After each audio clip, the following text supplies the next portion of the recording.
Informasi selanjutnya soal respons dari Partai Keadilan Sejahtera, di mana Ketua DPP PKS Mardani Alisera merespons soal usulan pencalonan kembali Anies Baswedan di Pilgub Jakarta. Sosok Anies dinilai punya kualitas dan integritas. Namun PKS belum bisa menjawab apakah akan mendukung Anies Baswedan atau punya kader lain dari internal partai untuk maju di Pilkada Jakarta nanti. Selain itu, Saudara, Partai Keadilan Sejahtera juga menyebut masih menunggu hasil sidang sengketa Pilpres yang bergulir di Mahkamah Konstitusi.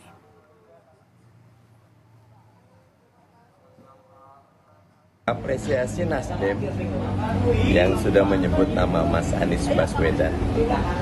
Tapi kita hargai proses di Mahkamah Konstitusi. Insya Allah setelah ada keputusan Mahkamah Konstitusi akan ada jalan yang jelas, tegas, dan mudah. Mas Anies Baswedan orang yang punya kapasitas, punya integritas, punya kualitas.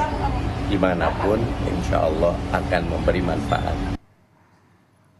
Respon selanjutnya datang dari Partai Nasdem yang menjawab soal Anies Baswedan maju di Pilkada Jakarta.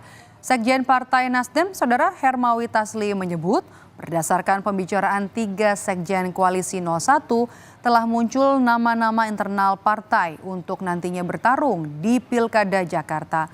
Mulai dari nama Bendahara Umum Partai Nasdem Sahroni, kemudian ada nama Menteri Tenaga Kerja asal PKB Ida Fauzia, hingga nama Ketua DPP PKS Mardani Alisera. Meski begitu, Partai Nasdem masih menunggu keputusan hasil sidang sengketa Pilpres di Mahkamah Konstitusi. Bisa jadi mereka akan ikhlas mendukung Pak Anies. Jadi pernyataan-pernyataan yang mengatakan Nasdem mendukung Pak Anies sebagai calon gubernur itu memang ada peluang untuk itu. Tetapi sementara ini sebelum perkara Mahkamah Konstitusi diputuskan, kita masih berpatokan kepada nama-nama yang dimunculkan oleh partai koalisi. Jadi intinya kita menunggu keputusan MK tentang sengketa Pilpres. Bursa Gubernur Jakarta kian ramai, termasuk pertarungan 2 mantan yang mulai santer terdengar. Mereka adalah mantan Gubernur Jakarta Anies Baswedan dan mantan Gubernur Jawa Barat Ridwan Kamil.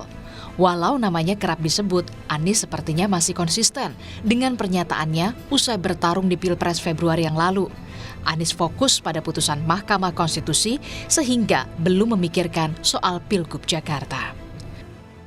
Itu seperti apa itu Pak Anies komunikasinya? Kita sekarang lagi menunggu MK. Jadi kita semua fokusnya di situ, tuntaskan proses ini sampai akhir. Berbeda dengan Anies, Ridwan Kamil justru mengayunkan langkah ke Jakarta 1. Golkar telah menyerahkan surat tugas sembari mencari sosok yang tepat mendampingi Ridwan Kamil. Udah ada bayang-bayang belum Pak siapa pendampingnya? Kita masih melihat elektabilitas ke depan. Nah, sambil kita evaluasi, nanti kita cek lagi. KPU sudah menetapkan jadwal pemilihan kepala daerah serentak pada 27 November 2024 mendatang, termasuk warga Jakarta yang bakal turut memilih pemimpinnya untuk 5 tahun mendatang. Tim Liputan, Kompas TV.